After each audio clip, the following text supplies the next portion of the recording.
Hello there, and I trust you're having a lovely Friday afternoon. This is Citizen Live at 1. I'm Lillian Muli Kanene. Deputy President William Ruto now wants a section of court leaders who linked him to the Karen land scandal to retract their statements and apologize or face court action. In a letter from the Deputy President's lawyer, Kioko Kilokumi, the leaders, including Senators Boni Halwale, James Orengo, Johnston Muthama, Elizabeth Ongoro, and Suna East MP Junet Mohammed, have been instructed to substantiate their claims, which the lawyers say are malicious and meant to malign and tarnish the Deputy President's name. The Deputy President has now officially written to court leaders who he says accuse him of being a beneficiary of the disputed 134-acre piece of land in Karen. Ruto, through his lawyer Kioko Kilokumi, has written to 4 court senators and 1 court MP saying that a statement by the 5 court legislators made a week ago is offensive and defamatory by accusing the Deputy President of being a beneficiary of yet another mega corruption scandal. Ruto's lawyer says the 5 went ahead to accuse the Deputy President of being one of the principal architects in the monumental and unprecedented land grabbing in Karen, and also accusing him of flagrant gluttony. Ruto now says he neither owns a single inch of the land in question, nor is he involved in any manner whatsoever with the disputed parcel of land.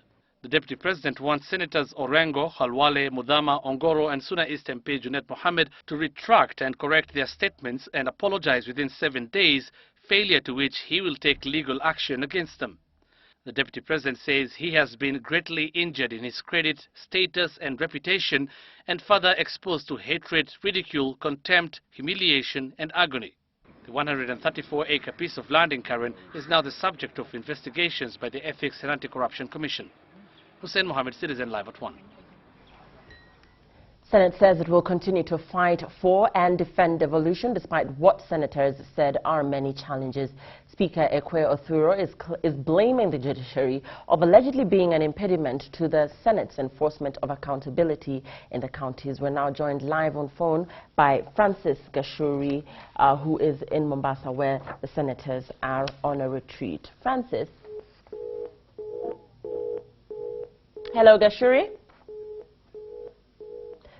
Okay, we'll be talking to Francis Gashuri shortly, but those are the clips from the retreat in Mombasa. As earlier mentioned, Senate says it will continue to fight for devolution despite the fact that there are many challenges currently facing devolution in the country. Of course, again, as earlier mentioned, the Speaker, Ekwe Othuro, has blamed the judiciary of being an impediment to the Senate's enforcement of accountability in the counties.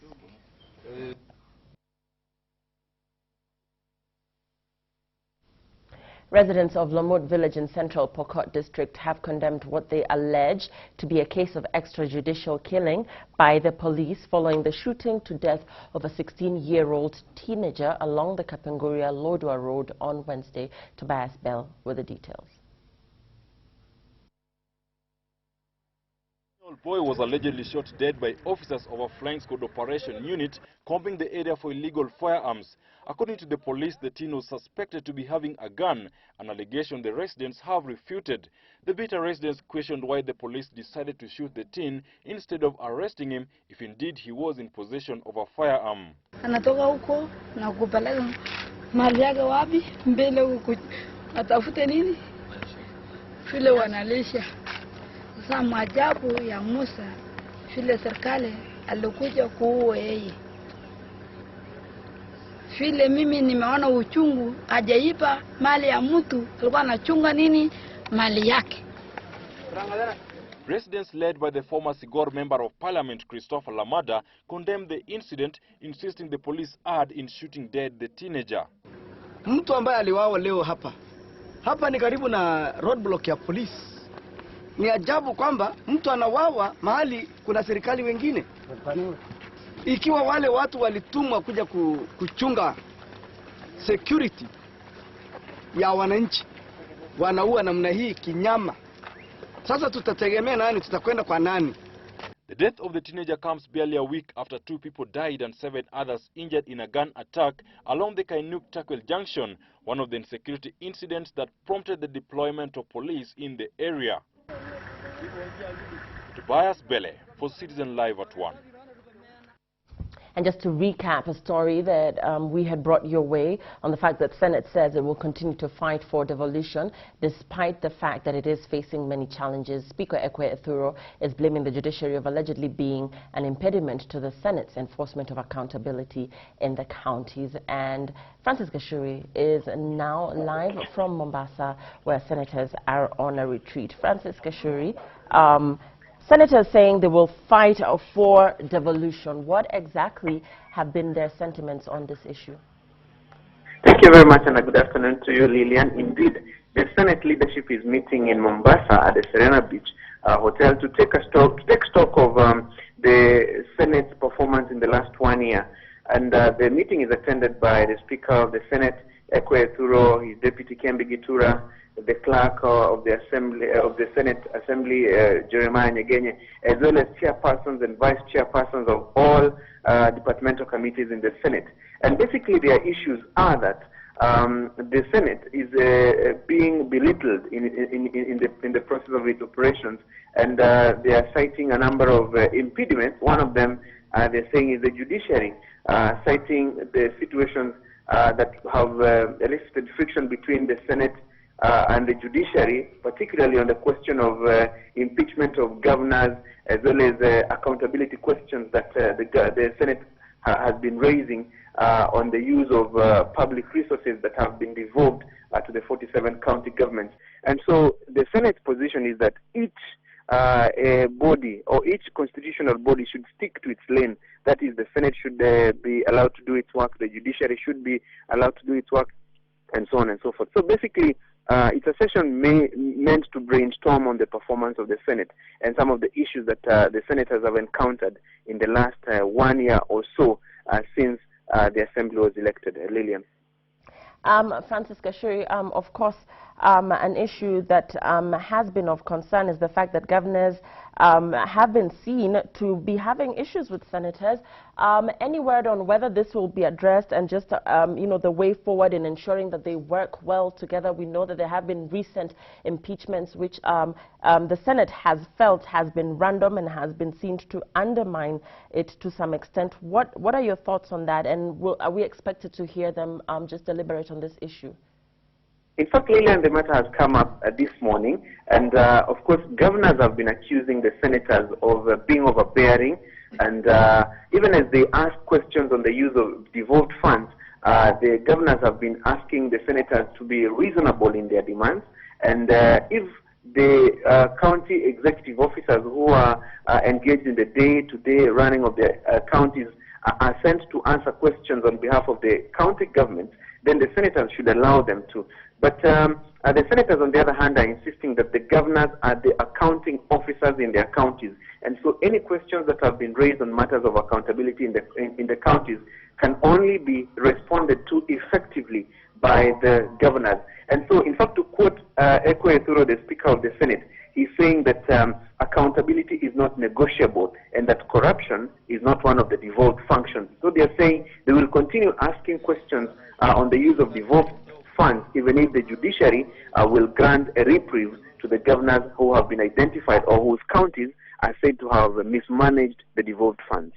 Okay, Francis Gashuri, thank you so much for that. Francis Gashuri, staying with that developing story, and we'll have more details on that in subsequent bulletins. Now, the departure of a Kenya Airways aircraft to Mombasa was last night delayed in Nairobi following a standoff between senators and the airline staff over failure by Bungoma Senator Moses Wetangula to produce boarding documents. But Wetangula maintains he was mistreated and humiliated by the airline staff and now wants an apology. Jackie Maribe has the details of last night's saga at the Jomo Kenyatta International Airport.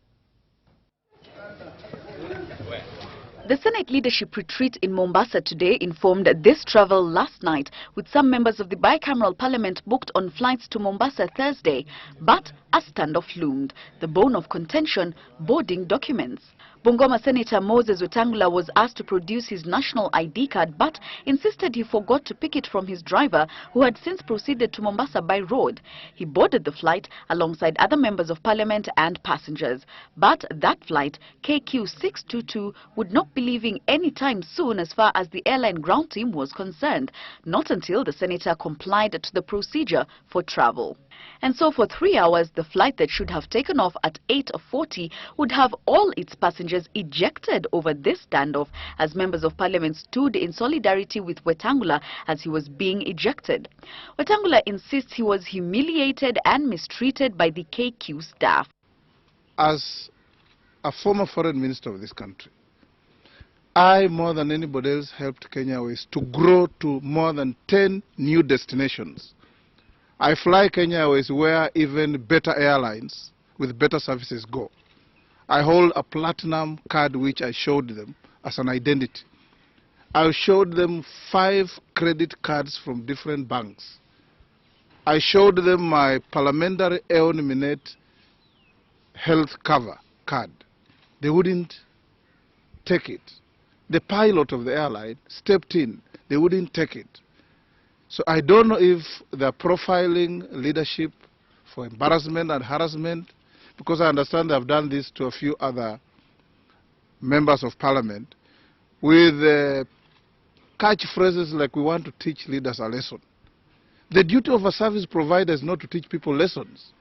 Is to provide services. Kenya Airways stands by its regulations. In a statement to newsrooms, KQ says, quote, as per its security program approved by the Kenya Civil Aviation Authority, all passengers must show a form of photo identification prior to boarding an aircraft, either during check-in or at boarding.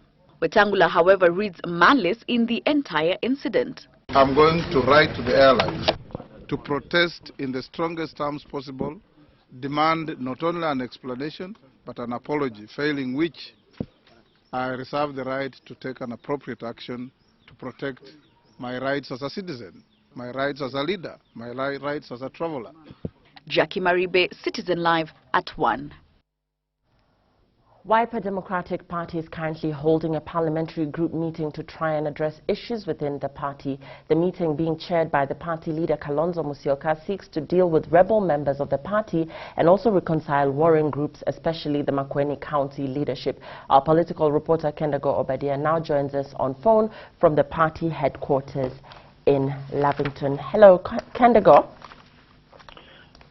Good afternoon to you, Lillian Muli. Yeah, it is true that the Wiper leadership is all converging here today at the Wiper headquarters here in Kileleshwa. And what is happening is they are calling it a parliamentary group meeting that requires all elected members to attend.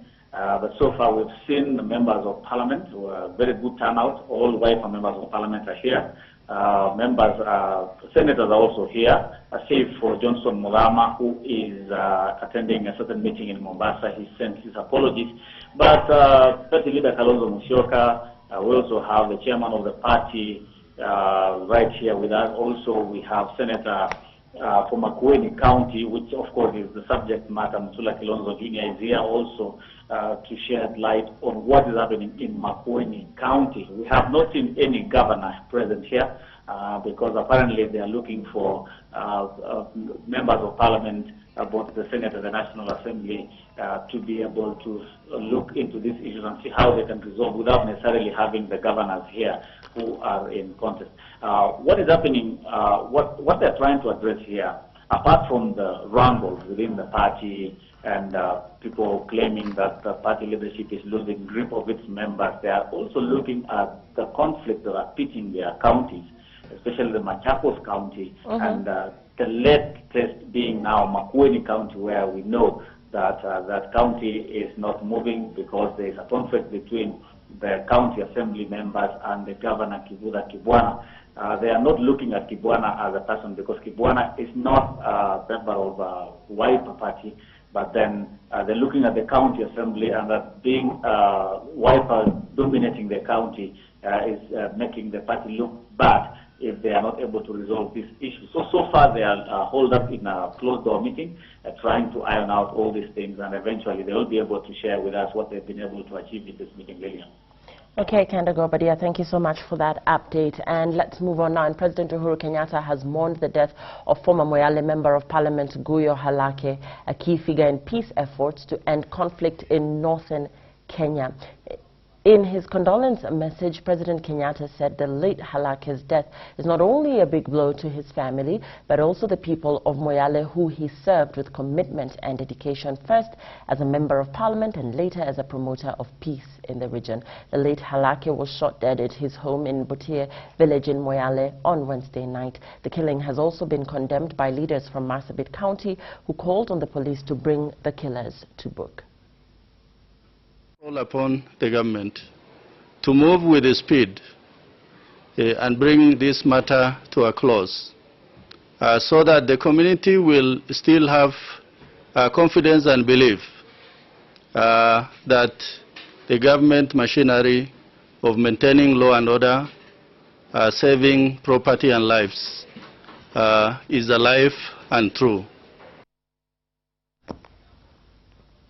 Murang'a County has a large population of the elderly, but sadly most of them do not receive proper care from family, as the effects of a rapidly modernizing society, including mass movement away from rural areas, leaves many of the elderly a forgotten lot. And as Safi Godana reports, for some of these senior citizens, their twilight years are a far cry from the peace and contentment that should define one's sunset years.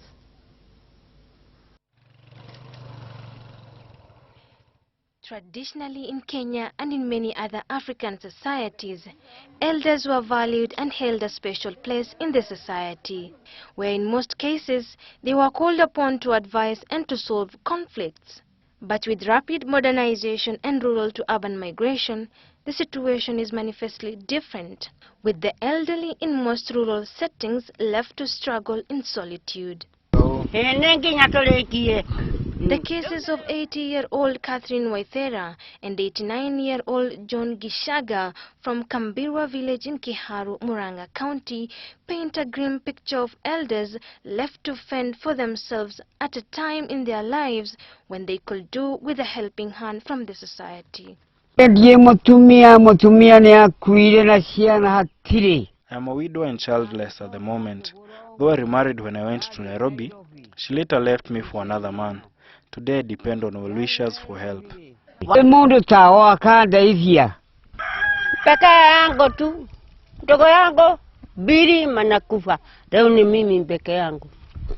Security fears, hunger and poor health are just but some of the issues that these elders grapple with on a daily basis. For the likes of Catherine, even their old age could not spare them from some of the societal injustices. They attacked me and broke my left hand. I don't know what they wanted. And because of the trauma, Waithera adopted a new lifestyle to be sleeping during the day and keeping watch at night, a situation that she says is hard to deal with at her age. Joyce Mumbi, who has taken an initiative of visiting the elderly in Murang'a after seeing their struggle that sadly is coming in from many homes in Murang'a County, drops in on Waithera and Gishaga. Tukaona wale wazee wanaumia, chakula hawana, vitu za kulalia hawana, so I took this step ya kuwatembelea. Mumbi took an initiative and came up with Kumbuka Wazee program, where she hopes to move from house to house to at least share with them the little she has, an initiative she says aims at mobilizing the society to embrace the elderly and support them in their twilight years. Tumetembea kwingi, 3 homes wanakaa peke yao. Alafu moja ndio iko na one of the son, but those wanakaa peke yao wako na challenges kama water hawana. That means even bathing is a problem to them. The two are now a happy lot, but only temporarily, at least until the little supplies given to them diminishes. And Mumbi now calls on other well-wishers to come out and assist. She says the plight of Waithera and Gishaga is representative of the dire situation most of the elderly in Murang'a and other parts of the country are living under. Nimwambia ni mzuri, Mungu amsaidie na mapeleka mingi ya kupatia kama sisi. Citizen TV. Indeed, a situation that needs to be looked into by relevant authorities. Now, residents of Nyeri barricaded Mukurweini Karatina Road as they protested against poor state of the roads. They claimed that the construction of the road has been delayed for years, thereby affecting transport in the area. Tom Wanjala has the details. This is what befell Mukurweini area's demonstrators took it to the road to protest over the poor state of Mukurweini Karatina Road. The demonstrators, led by more than 4 MCs from the area, accused the contractor of the road with the accused of intimidating anyone questioning about the project. Anasema yeye ni untouchable kwa sababu he is very close to the president. Lakini sisi kama wananchi na watu ambao wamechaguliwa na wakaanji wa Mukurweini tumesema hiyo hatutakoma. We want intervention. Hii barabara either akatishwe ama aimalize. Kwa hivyo sisi tunasema tunampatia siku 30. The MCs claim that money released by the national government and meant for the road has been misused by the contractor. Nikamwambia barabara ile yetu amelipwa kusiba na bilioni nyingine 2 anapatiwa this financial year. Tukaenda mpaka kwa engineer in charge. Akatuambia tukutane EPS. Ambaye majority leader alikuwa awe shahidi. Akatuambia huyu mtu alinunua tractor na fedha ya Mukurweini 95 million. Alafu 26 million akanunua ile tractor ingine ya kumbwaga oil. Sasa ndio pesa akamaliza.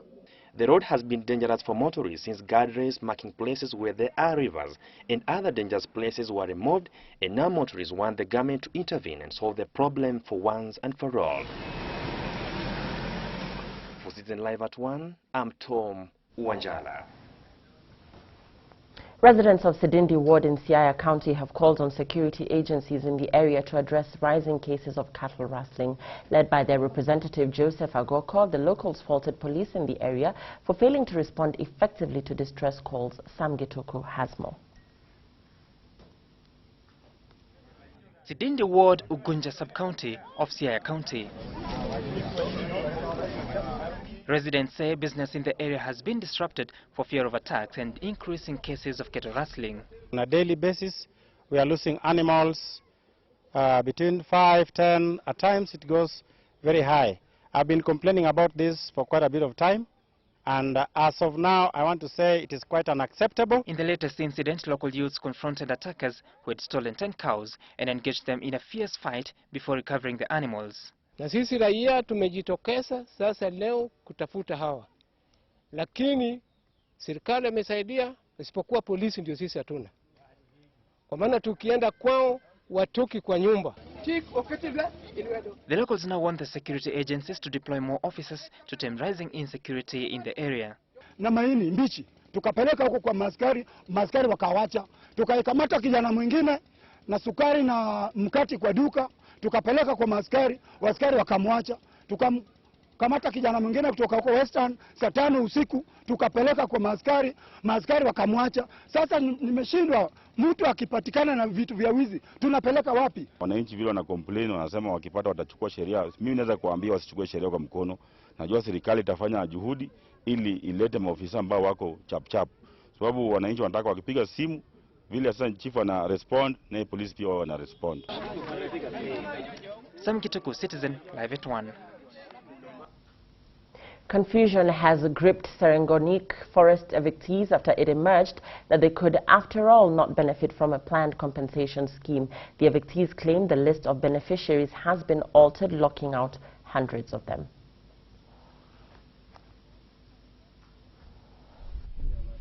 The forest evictees have been residing in camps on the roadside after they were forced out from a stretch of Mau forest in Cherobon and Serengonic in Nandi County about a decade ago. During her recent tour of Nandi County, Devolution Cabinet Secretary Anne Waiguru announced that the evictees who have been residing in deplorable conditions on the edge of Serengonic and Cherobon forest in Nandi Hills and Tinderet will be resettled. Hata wengine wamepatwa na stress na wengine wengi wao wameaka. Na hata ukifika huko unaona kuna wenye hawezi hata kutembea kwa mwili yao kwa sababu stress mingi. But their joy was cut short after it emerged that hundreds of them were not in the list of beneficiaries being prepared by the Special Programs Department. Kuna vetting imefanyiwa Nandi County. Hiyo list ya Masaria ni ya ukora tubu. Sababu kuna watu ililipwa mwaka jana kwa Wasingishu County. Na serikali amelipa tena, nilifika ofisi ya Special Program nikapata listi iko juu, anataka tena alipwe. They have been victims of hunger, death, disease and harsh elements, including extreme cold in the area.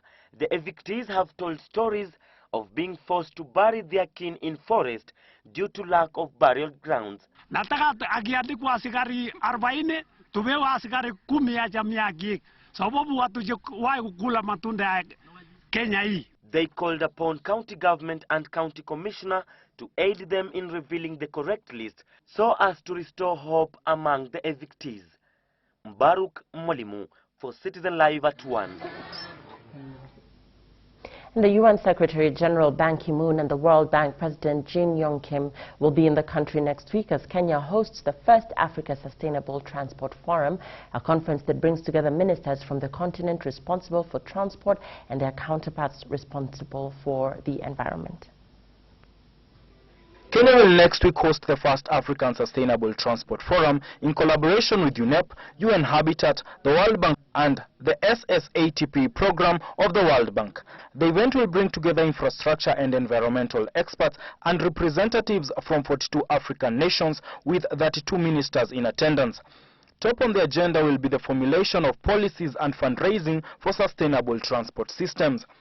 The Nairobi gathering will also provide the opportunity for the launch of the African Sustainable Transport Forum, ASTF, which will provide a platform for high-level attention and policy dialogue on access to environmentally sustainable transport in Africa.